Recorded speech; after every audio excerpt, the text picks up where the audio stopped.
Bueno, estamos en comunicación con Celia Quijano, integrante de la Comisión Provisoria de Investiga UI, una asociación de investigadores e investigadoras del Uruguay, a propósito de una situación que se dio hace unos cuantos días ya, donde el diario El País publicaba una nota que titulaba Uruguay produce en ciencia un 25% menos de lo que se podría esperar por su inversión. Ese es así tal cual el título de esa nota, y bueno, allí se sugiere que los investigadores uruguayos harían un mal uso de los fondos que el país aporta al sector.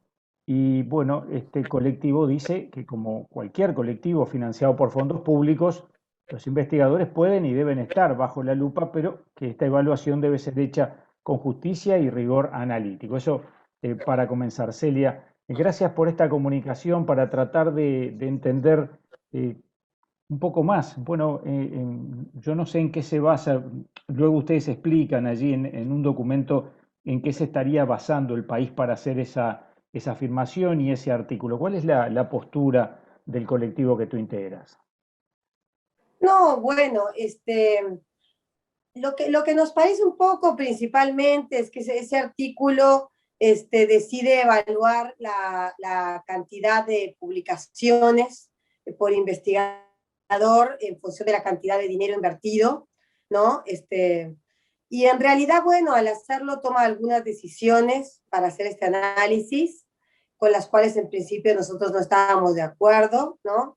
Elige evaluar la última fecha disponible, elige elige también, por ejemplo, no tomar en cuenta todos los países, sino decide en definitiva poner en algún lugar un punto de corte, considerar a algunos países sí, a otros países no. Entonces, bueno, primero que nada nosotros comenzamos revisando esos números, haciendo un análisis, bueno, tomando en cuenta 5 años de promedio, por otro lado, en vez de un solo año, y también tomando en cuenta todos los países, y ahí, bueno, generamos un primer gráfico donde en realidad aparecía como que Uruguay se comportaba en realidad igual que todos los países, en los cuales cuanto mayor inversión hay en investigación y desarrollo, mayor es el número de publicaciones que se encuentran, ¿no? Entonces, esa era como una primera observación grande. Entonces, muchas veces lo que uno encuentra en los trabajos, por ejemplo, de la UNESCO, de la CEPAL, yo qué sé, donde analizan este tipo de temas, es que consideran en realidad, ¿no? En vez de la cantidad de dinero invertido, la cantidad de dinero en relación al PBI, ¿no? ¿Cuánto se gasta en función del PBI? ¿Qué porcentaje del PBI un país destina a la investigación? Y por otro lado también es mejor ver, en vez del número de publicaciones totales, ver, por ejemplo, el número de publicaciones por investigador, ¿no? Entonces, nosotros, por ejemplo, si uno hace esa reevaluación, tratando de hacer más comparables a los sistemas, se da cuenta que en realidad a Uruguay le va muy bien, ¿sí? En número de publicaciones, ¿sí? En realidad terminamos publicando más o menos el mismo número de publicaciones anuales que otros países donde se invierte mucho más dinero, ¿no? Y ahí, bueno, en un documento que elaboramos, generamos algunos números, ¿no? Decimos, por ejemplo, nosotros publicamos por investigador 0,78 artículos por año, ¿sí? Y este número es similar, por ejemplo, al del Reino Unido, ¿sí? Que tiene una inversión en ciencia y tecnología que es 4 veces mayor a la nuestra, ¿sí? O, por ejemplo, Estados Unidos publica 0,5 por investigador por año y tiene una investigación que es 7 veces, un nivel de inversión como porcentaje de su PBI que es 7 veces mayor. Entonces, no me quiero poner muy técnica, pero es simplemente decir que comparar sistemas científicos que son muy diferentes no es fácil, ¿no? Y uno debe tomar en consideración este tipo de cosas. Entonces, lo primero es que nuestro análisis nos da que en realidad en Uruguay los científicos somos productivos en forma, digamos, por lo menos comparable a otros países. Obviamente hay países donde se ven números mayores, otros menores, pero en realidad somos comparables y en realidad incluso podemos llegar a pensar que somos más eficientes considerando los magros recursos que hay destinados para la investigación. Pero el otro punto que yo creo que es aún más importante, ¿sí? Es que en realidad cuando uno evalúa a los investigadores, ¿sí? Tomar en cuenta solamente las publicaciones no parece ser lo más conveniente, ¿no? De hecho, acá en los sistemas de evaluación, como el Sistema Nacional de Investigadores de la ANI, o la dedicación total en la universidad, por ejemplo, ¿no? O cómo nos evalúa el programa de desarrollo de ciencias básicas, ¿sí? A la hora de evaluar un investigador toman en cuenta varias cosas. Las publicaciones son importantes, pero no es el único parámetro, ¿sí? Importa cuánto impactan estas y también importan otras cosas. Por ejemplo, la formación de recursos humanos que hace el investigador, ¿no? Si forma a estudiantes de maestría o doctorado, que después van a ser científicos, ¿sí? Si lleva a cabo cursos de posgrado, también para ayudar a la formación de otros investigadores jóvenes. También si participa en lo que llamamos como construcción institucional, por ejemplo, ayuda a desarrollar áreas nuevas de investigación, a traer equipamiento novedoso y de última generación para que muchos investigadores lo puedan utilizar, genera laboratorios, genera nuevas líneas de investigación. ¿Me explico? O sea, y también, obviamente, por último, importa mucho cómo se vincula también el investigador con el medio social, ¿no? Ya sea con actores sociales que pueden ser empresas, pero también pueden ser otro tipo de actores sociales, como lo que tiene que ver con los que están involucrados con la educación, con la salud, ¿no? Entonces, eso también es importante a la hora de considerar si un investigador es o no productivo. Entonces, yo quisiera transmitir lo importante que es tener esta visión global de las tareas que tiene que cumplir un investigador para que en definitiva pueda ser útil a su país. Cuando estamos teniendo esta charla, se da que hubo todo un preámbulo a nivel político con respecto justamente a este mismo tema, ¿no? Es decir, bueno, el rol de los científicos y bueno, desde algunos sectores políticos se dice, bueno, todo esto de la pandemia de alguna forma terminó con ese divorcio entre política y científicos. Sin embargo, no parece ser la realidad. El discurso no parece acompañar a la realidad, cuando notoriamente muchas recomendaciones que se han hecho desde el ámbito científico no fueron tenidas en cuenta o fueron tenidas en cuenta, pero se decidió transitar por otro lugar. Y quería preguntar también con respecto a este tema, que bueno, en los últimos días, por ejemplo, el Grupo Asesor Científico Honorario, el GACH, bueno, terminó finalmente tomando distancia del gobierno. Si bien es cierto que era de alguna manera algo anunciado, que en algún momento se terminaba ese vínculo, pero parece que no ha sido en los mejores términos en cuanto a ese divorcio que mencionaba, ¿no? Yo lo que creo es que en realidad, si uno lo mira, uno puede mirar las cosas en forma puntual, momento a momento, pero si uno mira todo el proceso, creo que en realidad en lo que tiene que ver con la relación de los investigadores y digamos, el gobierno, ¿sí? Esto que ha ocurrido ahora es un paso importante. En realidad creo que es la primera vez en que realmente se forma un grupo, por lo menos hasta donde yo sé, un grupo de estas características, sí que cumple un rol tan activo de asesoramiento al gobierno. Entonces, creo que en realidad, en ese sentido, lo que ocurrió aquí en el Uruguay fue un primer paso que fue muy bueno, y que en realidad también sienta las bases como para que este tipo de herramientas se utilice en otros momentos, ¿no? Nosotros tenemos como país un montón de temas que son importantísimos, ¿no? Todos sabemos el tema, por ejemplo, de la educación, lo que tiene que ver con nuestra capacidad de producción, por ejemplo, ¿no? En este momento hubo esa gran importancia en lo que tiene que ver con temas sanitarios, pero hay muchos temas en los cuales los investigadores podríamos hacer un aporte. Y de hecho, muchas veces ya lo estamos haciendo en los pequeños lugares de trabajo, en proyectos concretos. Entonces, creo que el mostrar cómo puede darse este tipo de interacción, ¿no? Entre actores políticos o entre gobiernos y actores del sector académico, es un primer paso que fue yo diría que fue muy bueno, realmente muy bueno, y sienta las bases para que esto vuelva a ocurrir.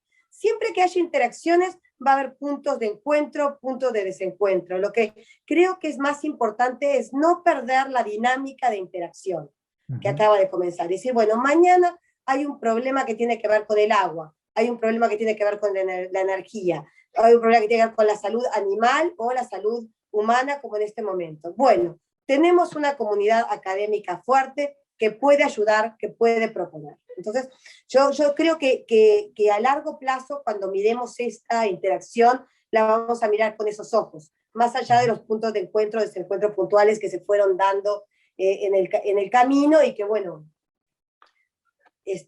creo que también es difícil pensar que en futuras interacciones puedan ocurrir sin este tipo de diferencias, de momentos de acercamiento y momentos de diferencia. Claro, sí, está muy bien, entiendo el punto ese que tú mencionabas, pero claro, resultó también curioso que en este momento justo apareciera ese artículo que aludíamos al principio.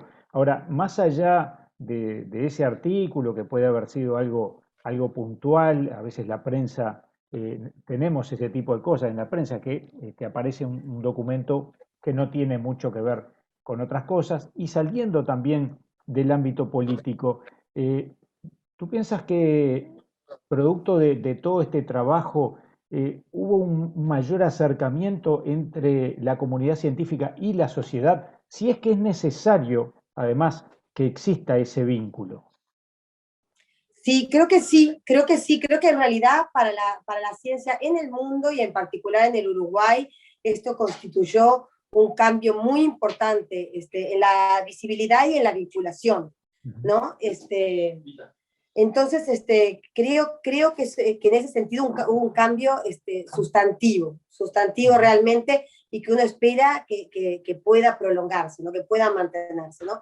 Creo que muchas veces también creo que fue un desafío importante para la comunidad científica en lo que tiene que ver con la capacidad de comunicar. Aquí era muy importante en todo lo que fue las decisiones que fueron tomando en vinculación a la pandemia y la capacidad de saber comunicar, ¿no? Ujú. De poder tomar información que estaba generándose día a día en todas partes del mundo y traducirla a un lenguaje, ¿sí? Que Comprensible, bueno, fuera comprensible para todos los ciudadanos, ¿no? Los claro. científicos trabajamos siempre en términos muy técnicos, tenemos un lenguaje muy técnico que a Ujú. veces cuesta transmitir, más que con otras profesiones, ¿no? Yo Claro. veo, por ejemplo, mi marido es arquitecto y se puede hablar de arquitectura, uno entiende una gran cantidad de las cosas que él comunica, Ujú. ¿no? Sin embargo, si yo me pongo a hablar de lo que yo hago, ¿sí? Resulta realmente, tiene un lenguaje muy técnico y es difícil de transmitir. Entonces, también creo que para los científicos todo esto constituyó un desafío importante de aprender a comunicar conocimientos que se elaboran en forma técnica y con un lenguaje técnico y específico, poder comunicarlos de forma que la población los pudiera comprender, los pudiera asimilar, los pudiera hacer propios. Y creo que eso también fue un éxito. Por hoy la población uruguaya también está mucho más acostumbrada a manejar una terminología que antes no utilizaba, y el científico está más acostumbrado a tratar de adecuar su lenguaje técnico a un lenguaje más de divulgación. Claro. Y entonces, ya pensando en redondear un poco esta charla, si desde el sector político se entendió la importancia de recurrir al ámbito científico, si desde la sociedad se entendió el trabajo de los científicos y la importancia que tiene, por lo menos se entendió mucho más que lo que teníamos hasta este momento. ¿Es posible transmitir que los científicos necesitan un presupuesto de otras características para seguir desarrollándose y no destacarse, sino contribuir con la sociedad? Ay, realmente, bueno, esa es como la pregunta clave, ¿no, Álvaro? Esa es, Ujú. digamos, la gran expectativa, porque como yo te decía al principio, Uruguay, por ejemplo, invierte en investigación y desarrollo un 0,4% de su PBI, ¿sí? ¿Estamos de acuerdo? Sí, Ujú. menos de la mitad de lo que ocurre a nivel mundial. Si uno piensa en los países con altos niveles, buena calidad de vida, con altos lo que se llama índices de desarrollo humano que tienen que ver con con tanto el PBI per cápita, o sea, los ingresos de las personas, como Ujú. con la expectativa de vida, la educación. Si usted se fija en esos países, uno ve que están gastando como ando más o menos entre 4 y 10 veces más que nosotros, ¿sí? Ujú. Y eso no es casualidad, no es casualidad, porque en realidad el investigador genera conocimiento, ¿sí? Y ese conocimiento se puede aplicar tanto en lo que tiene que ver como en la producción, como en la toma de decisiones, como en un montón de ámbitos que hacen al bienestar, ¿sí? Y eso, entonces las contribuciones que pueden hacer los investigadores a que mejore la calidad de la vida de los ciudadanos son enormes. Y por Ujú. eso uno tiene ahí en los países desarrollados inversiones muy importantes en investigación, muy importantes, ¿sí? Porque hay un entendimiento que el conocimiento es útil, ¿sí? Uno debe tener una buena cantidad de investigadores que genera conocimiento y después tiene que tener armado todo un sistema de capacidad de transferencia de ese conocimiento a los distintos actores sociales. Y ese es un camino que a Uruguay le falta transitar, ¿no? Yo espero, si realmente, y creo que con esto estoy hablando por todos mis compañeros de la comisión, ¿no? Pero creo que lo comparten este pensamiento muchos investigadores en el Uruguay, que en realidad la comunidad de investigadores tiene mucho para brindar a nivel social y que realmente una apuesta al desarrollo basado en el conocimiento generado por nuestros investigadores es una apuesta al crecimiento como país, a la mejora de la calidad de vida en muchos aspectos, no solo en el aspecto productivo. En el aspecto productivo sí, pero también a tener un mejor sistema de salud, un mejor sistema educativo, tener más cultura, ¿sí? Yo creo que esto va por ahí, y espero que, bueno, que la sociedad pueda sentir, bueno, que quizás esto, no sé si con la misma convicción con la que puedo tener yo, pero sí pueda sentir que esto tiene bastante de verdad, mirando lo que ha sido el rol de los investigadores en la pandemia, ¿no? En toda esta etapa, todo lo que, ¿no? No sé si soy clara ahí, Álvaro. Sí, sí, perfectamente, perfectamente. Simplemente quería consultarte algo más. En los últimos años, ¿ha habido un mayor acercamiento de los jóvenes al ámbito científico? Mira, eso es como una súper buena pregunta, ¿no? Creo que algo muy, muy bueno fue el ver, por ejemplo, cómo este año aumentó mucho la matrícula de estudiantes que se anotaron en la Facultad de Ciencias. Eso, por ejemplo, creo que es viendo un fiel reflejo de cómo todo lo que fue el rol de la comunidad científica en la lucha contra el SARS-CoV-2 impactó en los jóvenes y hizo, bueno, digamos, reavivar la llama por este tipo de profesiones. Entonces creo que esa es una muy buena noticia. Pero, por otro lado, también creo que es muy importante esto para que realmente pueda haber un aumento del número de investigadores, que es otro como punto clave. Tiene que estar la motivación, pero después tiene que haber un sistema capaz de captar y retener a estos investigadores jóvenes. Y en ese sentido también, nuestro país no ha generado tampoco aún ese, digamos, ecosistema que motive y que ayude a quedarse. Por ejemplo, necesitaríamos tener una inversión mucho mayor en becas, un número mucho mayor en becas para jóvenes que quieren hacer doctorados y maestrías. Si uno ve lo que ha pasado con las becas en el Uruguay, uno ve que la cantidad de jóvenes que aspiran a becas para hacer una maestría o doctorado aumenta año a año. Y sin embargo, el número de becas permanece prácticamente constante. Entonces, realmente, el número de becas que hay para estos jóvenes no acompaña a toda esta población joven que se quiere dedicar a esto. Entonces, necesitamos, yo creo que hay un aumento en la cantidad de jóvenes que quieren dedicarse a estas profesiones, pero necesitamos del otro lado un país que diga, sí, te voy a apoyar para que te dediques a esto. Te voy a dar una beca de posgrado, por ejemplo, ¿sí? Lo mismo con los sitios de inserción. Un investigador joven termina de trabajar y cuáles son sus posibilidades de inserción, ¿sí? Puede, por ejemplo, aspirar a tener un cargo en la universidad, en alguno de los institutos, pero en realidad es bastante difícil, ¿sí? Tendríamos que tener muchos otros sitios interesados en captar a estos jóvenes investigadores, ¿sí? A nivel... Sí, perdón. Sí, digo, no solo a nivel acá de la academia, sino también, por ejemplo, a nivel de nuestras empresas públicas y privadas, a nivel de nuestros ministerios. Sería tan importante que hubiera más espacios de inserción para estos investigadores jóvenes que se están formando en el Uruguay.